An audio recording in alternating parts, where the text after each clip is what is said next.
দর্শক নমস্কার। আজকে আমাদের এখানে একটা কুমড়া গাছ হয়েছে, কুমড়া ডাঁটা দিয়ে চচ্চড়ি করবো, তাই কুমড়া ডাঁটা নিতে আসছি। কুমড়া ডাঁটাটা দেখুন,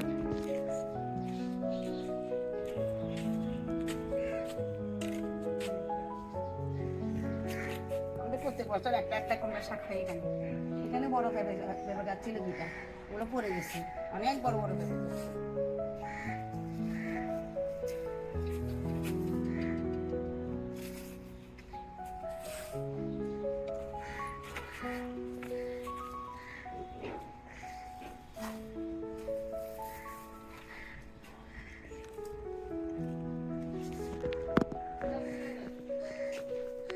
সুন্দর হয়েছে গাছটা।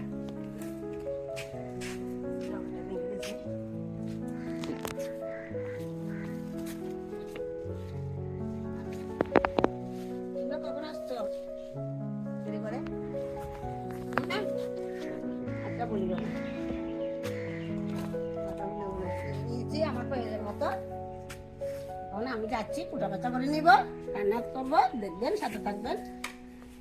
আমি শাকগুলা কেটে এনেছি, এখন সব রেডি করে নিয়েছি। উপকরণগুলা দুটো রেসিপি করবো, একটা কুমড়া শাকের চচ্চড়ি আর একটা লোটকা মাছের পাপড়। এখন আমি কেটে নিয়েছি শাক, এই কচি কচি পাতাগুলো দিয়ে দিব চচের সাথে, খুব সুন্দর হবে।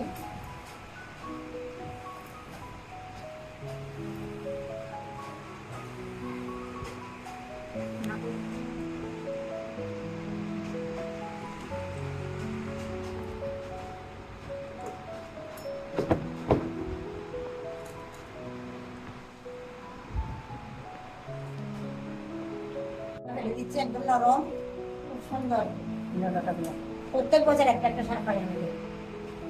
গতবার দুটো কুমড়া গাছ ছিল, এবার কম হয় নাই, সামান্য হয়েছে।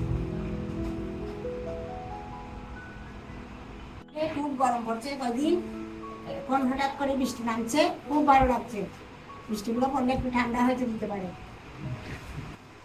আমার কুমড়াটা শেষের দিকে প্রায় শেষে এই থেকে এখন সাথে বৃষ্টিগুলো দেবো, আলু দিব।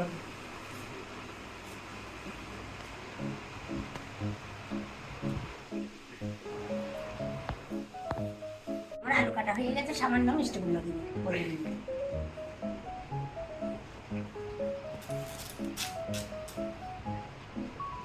আপনারা চাইলে মিষ্টিগুলো দিতেও পারেন, না দিতেও পারেন। আলু বাটা দিয়েও চচ্চড়ি রান্না করা যায়। শস্য বাটা নিয়েছি, এখানে কাঁচা লঙ্কা নিয়েছি, সম্বাদে পাঁচফোড়ন দিব, তেজপাতা, মশলা, হালকা মশলা রান্না করবো, সামান্য জিরা গুঁড়ো, ভাজা জিরা গুঁড়ো, ধনে গুঁড়ো, হলুদ, লবণ, লঙ্কা জানি না।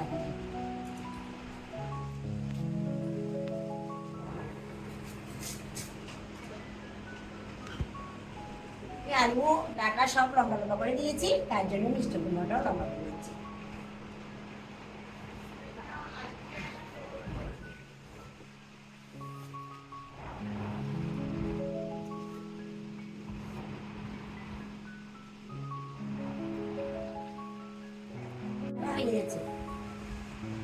এগুলো দিয়ে রান্না যাবো, সাথে থাকবে। আমি কড়াই বসিয়ে দিয়েছি, আগে ডাটা চচ্চড়িটা, কুমড়ার সাথে চচ্চড়িটা করে নিব। সরষের তেল দিয়ে দিচ্ছি। তরকারিগুলো একটু কষিয়ে নিব, তারপর আবার সম্বাদ দিব, দুইবার সম্বাদ দিব। এটা আমার মারা বলে পাকা সম্বাদ।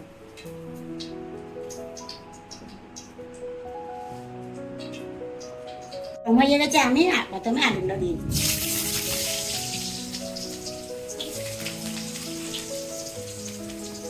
আপনারা চাইলে সাদা তেল দিতে পারে, আমি সরষের তেল রান্না করছি।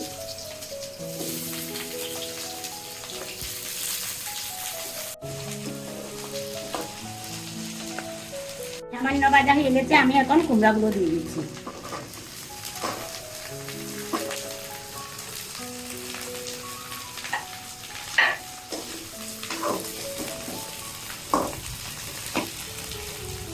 পরিমাণ মতো হলুদ দিয়ে দিচ্ছি,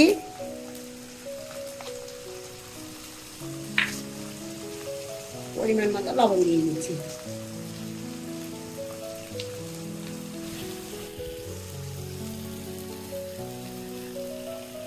পরিমাণ মতো কাঁচা লঙ্কা দিয়ে দিচ্ছি।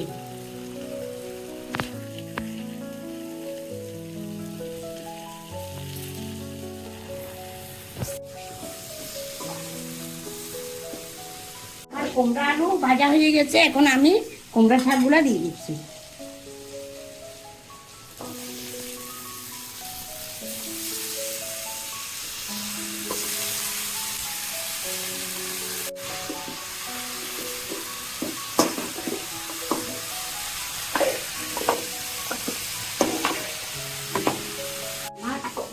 কষানো হয়ে গেছে, আমি এখন জল দিয়ে দিচ্ছি পরিমাণে।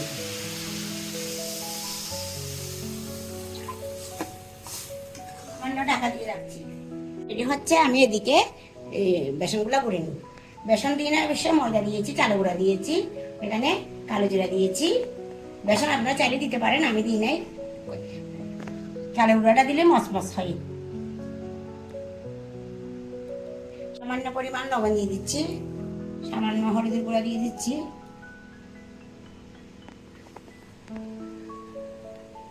সামান্য চিনি দিয়ে দিচ্ছি। এদিকে পেঁয়াজ কুচানো দিয়ে দিচ্ছি, কাঁচা লঙ্কা কুচানো দিয়ে দিচ্ছি।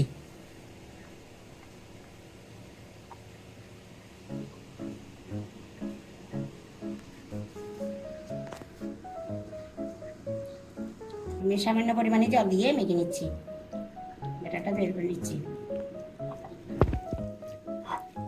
সুন্দর হবে, পাকোড়াটাও সুন্দর হবে।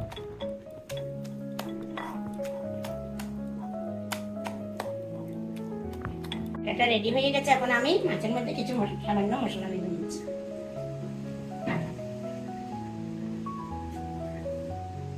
সামান্য হলুদ গুঁড়া দিয়ে দিচ্ছি, সামান্য আদা জিরা বাটা দিয়ে দিচ্ছি, সামান্য দেব, সামান্য লবণ দিয়ে দিচ্ছি, সামান্য ধনে গুঁড়ো, সামান্য জিরা গুঁড়ো দিয়ে মেখে নিচ্ছি।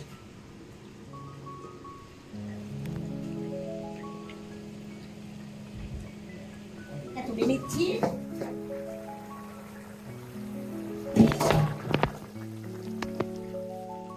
তরকারিটা কেমন হয়ে গেছে,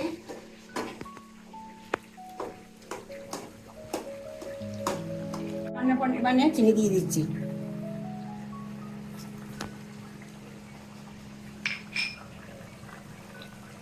বাজে জিরার গুঁড়ো দিয়ে দিচ্ছি, সামান্য ধনে গুঁড়ো দিয়ে দিচ্ছি। এটা একদম হালকা মশলা, এটা মশলা বেশি যায় না। পরিমাণ মতো সর্ষে বাটা দিয়ে দিচ্ছি।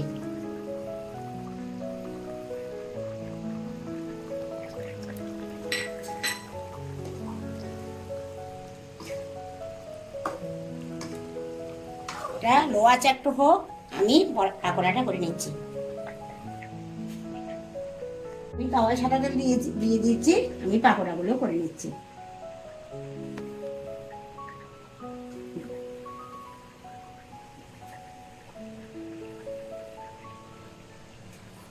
মেখে নিচ্ছি বেসনের সাথে।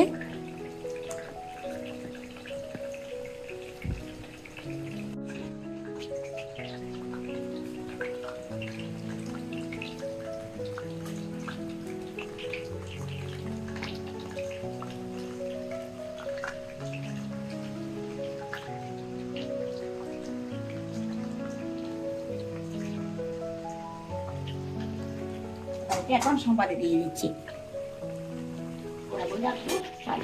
দিয়ে দিচ্ছি।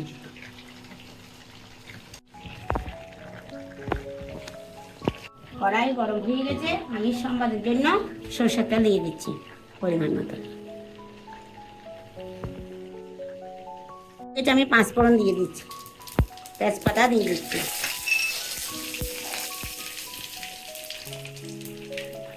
আমি এখন তরকারিগুলো সম্বাদে দিয়ে দিচ্ছি।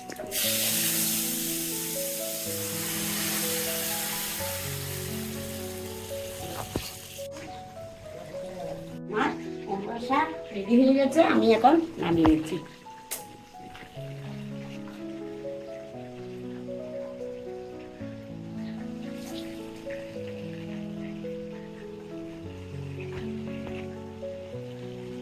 মাছের পাকোড়া একটা হয়ে গেছে, আমি নামিয়ে নিয়েছি।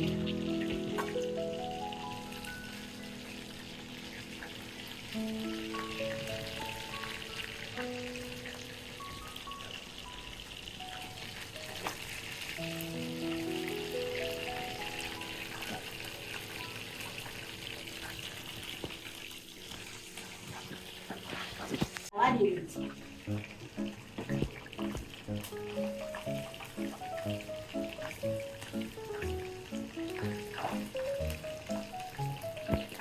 রেসিপি রেডি হয়ে গেছে, একটা কুমড়া শাকের চচ্চড়ি আর একটা লোট্টা মাছের পাকোড়া। আপনারা এইভাবে বানিয়ে খাবেন, খুব স্বাদ এগুলা। আমাদের চ্যানেলে লাইক করবেন, শেয়ার করবেন এবং সাবস্ক্রাইব করবেন এবং আমাদের চ্যানেলগুলো দেখবেন এবং আমাদের ভিডিওগুলো কমেন্ট করবেন। সাথে থাকবে, আপনারা থাকলে আমরা এগিয়ে যেতে পারবো। ধন্যবাদ, নমস্কার।